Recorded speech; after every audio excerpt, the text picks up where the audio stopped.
Mortgage loans, business loans సులభంగా government private banks నుండి ఇప్పించబడును. వైద్యో నారాయణో హరి అంటారు. సృష్టించేవాడు ఆ నారాయణుడైతే ఆయన సృష్టిని గుండెల్లో పెట్టుకుని కాపాడేవాడు వైద్యుడు. అంతటి మహోన్నతమైన వైద్య వృత్తికి ప్రతినిధిగా నిలిచింది ఆ పేదరాలు. ఇంకొక ఏడాది పూర్తయి ఉంటే ఆమె ఏ గవర్నమెంట్ ఆసుపత్రిలోనో పేదోళ్లకు సేవ చేసే డాక్టర్ అయ్యేది. ప్రైవేట్ ప్రాక్టీస్ పెట్టుకునుంటే 10 మందికి ప్రాణం పోసే దేవత అయ్యేది. అలాంటి బంగారు తల్లి చనిపోయింది. ఆ మరణం ఓ మహాదారుణం. ఏ ఆడబిడ్డకి రాకూడని దారుణ మరణం. ఈ దుర్మార్గపు దుస్సాసన దుర్వినీతి లోకంలో జరిగిన ఓ మారణ హోమం. మరి ఈ అరాచకాన్ని సృష్టించిన వారికి శిక్ష పడుతుందా?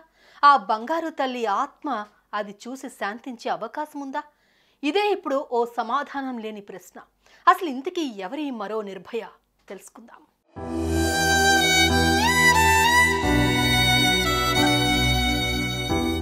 కోల్కతా మహానగరం నుంచి కొన్ని కిలోమీటర్లు ప్రయాణిస్తే ఓ ఇరుకైన గల్లీలో ఉంది కీచుకల చేతికి చిక్కి కకావికలమైపోయిన ఈ కోల్కతా లేడీ డాక్టర్ ఇల్లు. ఆమె తండ్రి ఓ టైలర్. ఆ కొద్దిపాటి సంపాదనతోనే వారి కుటుంబం గడిచేది. స్కూల్ స్థాయి నుంచే చదువులో చక్కటి ప్రతిభా పాఠవాలు ప్రదర్శించే ఆ బంగారు తల్లి తాను డాక్టరో, ఇంజనీరో లేదంటే ప్రభుత్వంలో ఓ మంచి అధికారో కావాలని కలలు కనేది. అయితే ఆ తండ్రి మాత్రం బిడ్డను డాక్టర్ చేయాలని కలలు కనేవాడు. ఓ టైలర్ కూతురు డాక్టర్ కావడం ఎలా సాధ్యమంటూ ఇరుగు పొరుగులన్న మాటల్ని కాలరాస్తూ ఆ బంగారు తల్లి ఎంసెట్లో మంచి ర్యాంక్ తెచ్చుకుంది. ప్రభుత్వ వైద్య కళాశాలలో సీటు తెచ్చుకుంది. దిగ్విజయంగా ఎంబీబీఎస్ పూర్తి చేసింది. ఆర్టికర్ మెడికల్ కాలేజ్లో పోస్ట్ గ్రాడ్యుయేషన్ చేస్తోంది. 3 ఏళ్ల కోర్సులో 2 ఏళ్లు పూర్తయిపోయాయి. ఇంకొక సంవత్సరం అయితే ఆమె డాక్టర్గా ఏదో ఒక జాబ్లోనో లేదంటే ప్రైవేట్ ప్రాక్టీసో పెట్టుకునే అవకాశం ఉండేది.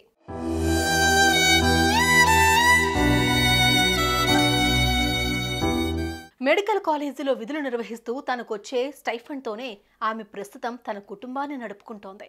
అనారోగ్యంతో బాధపడే తన తండ్రిని జాగ్రత్తగా చూసుకుంటోంది. బిడ్డకు 31 ఏళ్ళు వచ్చాయి.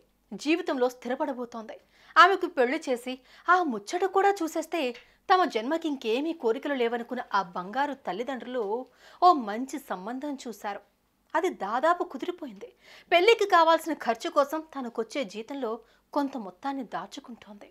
తల్లిదండ్రుల మీద సాధ్యమైనంతగా పెళ్లి భారం పడనీయకూడదన్న కృతనిశ్చయంతో పైసా పొదుపు చేసుకుంటూ ఓ మంచి వైవాహిక జీవితం కోసం, డాక్టర్గా ఓ మంచి భవిష్యత్తు కోసం కలలు కంటోంది.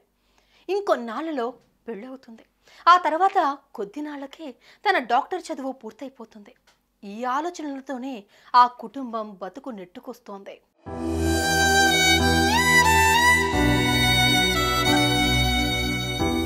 అంతా అనుకున్నట్టుగానే జరుగుతోంది అనుకుంటున్న సమయంలో ఆమె జీవితం ముక్కలైపోయింది. ఆగస్టు 8వ తేదీన ఓ ఘటన జరిగింది. కాలేజ్ ప్రిన్సిపల్ సందీప్ ఘోష్ తన ఛాంబర్కు పిలిపించాడు. అక్కడ వారిద్దరి మధ్య ఏదో వాదన జరిగింది. ప్రిన్సిపల్ రూమ్ నుంచి బయటకు వచ్చిన ఆ డాక్టర్ అమ్మ ముభావంగా ఉండిపోయింది. ఆ తర్వాత ఇన్ఛార్జీల ఆదేశంతో పక్క రోజంతా ఆమె డ్యూటీ కంటిన్యూ చేయాల్సి వచ్చింది. ఆగస్టు 9 రాత్రి ఆమె తనతో కలిసి చదువుకునే ఓ 4 మగ డాక్టర్లతో కలిసి మెట్లెక్కడం సీసీటీవీ ఫుటేజ్లో కనిపించింది. సరిగ్గా 2:30 గంటల తర్వాత ఆ 4 డాక్టర్లు తిరిగి మెట్ల మీద నుంచి దిగువకు రావడం కనిపించింది. ఆ 2:30 గంటల సమయంలోనే ఊహించని ఘోరం జరిగిపోయింది. మాటల్లో వర్ణించలేనంత మహాదారుణానికి ఆ యువతి బలైపోయింది. ఆమె మీద సామూహిక అత్యాచారం జరిగిపోయింది. అత్యాచారం చేయడమే కాదు, ఆమె ప్రాణం తీసే ప్రయత్నం జరిగింది. ఆ రాక్షసుల దాడితో ఆమె ముఖం, శరీరం ఛిద్రమైపోయింది. మెదడులో రక్తం గడ్డకట్టుకుపోయింది. తెల్లవారి డ్యూటీకి వచ్చిన సిబ్బందికి సెమినార్ హాల్లో ఆ బంగారు తల్లి అర్ధనగ్నంగా రక్తపు మడుగులో పడి కనిపించింది.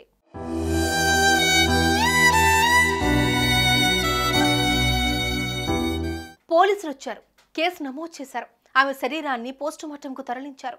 ఆ రిపోర్ట్లో ఏకంగా బంగారు తల్లి శరీరంలో అటూ ఇటుగా 150 మిల్లీలీటర్ల వీర్యం ఉన్నట్లు విని సకల ప్రపంచం షాక్కి గురైంది. సాధారణంగా ఆరోగ్యవంతమైన వ్యక్తికి కేవలం 15 మిల్లీలీటర్ల వీర్యం మాత్రమే ఉంటుంది. అలాంటిది ఆ బాధితురాలి శరీరంలో 150 మిల్లీలీటర్ల. ఎంతమంది దారుణానికి ఒడిగట్టి ఉండకపోతే ఇంత స్థాయిలో వీర్యం బయటపడింది.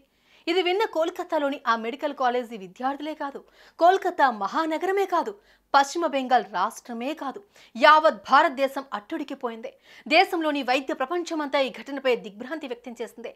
పెద్ద ఎత్తున నిరసనలకు దిగింది.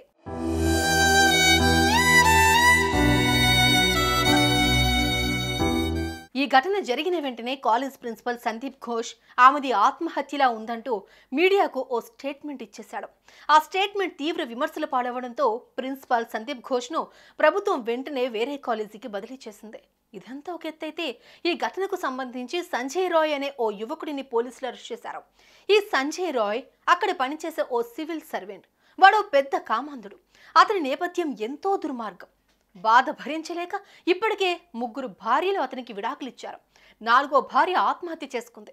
ఘటన జరిగిన రోజున ఈ సంజయ్ రాయ్ సాయంత్రం ఓ వ్యభిచార గృహంలో గడిపి ఆ తర్వాత మందు కొట్టి కాలేజీలోకి అడుగుపెట్టాడు.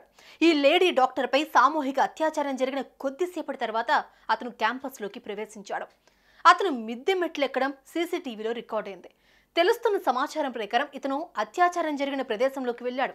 అక్కడ కొన ప్రాణంతో కొట్టుమిట్టాడుతూ రక్తపు మడుగులో పడి ఉన్న ఆ లేడీ డాక్టర్ను చూశాడు. జరిగిందేమిటో అతనికి అర్థమైపోయింది. కొన ప్రాణంతో కొట్టుమిట్టాడుతున్న ఆమెను కాపాడడం మానేసి ఆ దుర్మార్గుడు ఆమె మీదకు రాక్షసుడిలా దూకాడు.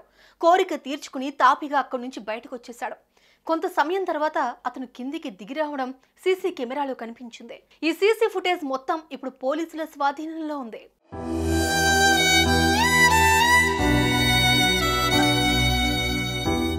మొత్తానికి ఆ కాలేజీకి సంబంధించిన ఓ భయంకరమైన విషయం ఏదో ఆ లేడీ డాక్టర్కి తెలుసుంటుందని, దాన్ని పాతాళానికి తొక్కేయడంతో పాటు తమ కామవాంఛను కూడా తీర్చుకుని ఆమెను కొందరు కలిసి మట్టు పెట్టేసినట్లు బయట ప్రపంచమంతా అనుకుంటోంది. దేశవ్యాప్తంగా సంచలనం రేకెత్తించిన ఈ కేసు విచారణకు ప్రభుత్వం సిట్ ఎంక్వైరీకి ఆదేశించింది. మరోవైపు ఈ కేసును సుప్రీంకోర్టు సుమోటోగా స్వీకరించింది. ఇంకోవైపు ఆ బంగారు తల్లి జీవితాన్ని నిర్దాక్షిణ్యంగా చిదిమేసిన ఆ రాక్షసులెవరో తెలుసుకునేందుకు సిబిఐ కూడా రంగంలోకి దిగింది. ఇక్కడ కొన్ని ప్రశ్నలకు సమాధానం దొరకాల్సిందే. అంత ఘోర హత్యాచారానికి గురైన ఆమె ఆత్మహత్య చేసుకుందని ప్రిన్సిపల్ సంజయ్ ఘోష్ హడావిడిగా ప్రకటించడం వెనుక కారణమేమిటి? ఈ దారుణ మారణకాండలో పాల్గొన్న మిగతా వారెవరు? వారెక్కడున్నారు? ఘటన జరిగిన కొద్ది గంటలోనే రెనోవేషన్ పేరుతో ఘటనా స్థలంలో సమీపంలోని గోడలు పగలగొట్టేయడం వెనుకున్న కుట్రేమిటి? ఈ ప్రశ్నలకు సమాధానాలను రాబట్టే దిశగా సిబిఐ అడుగులేస్తోంది.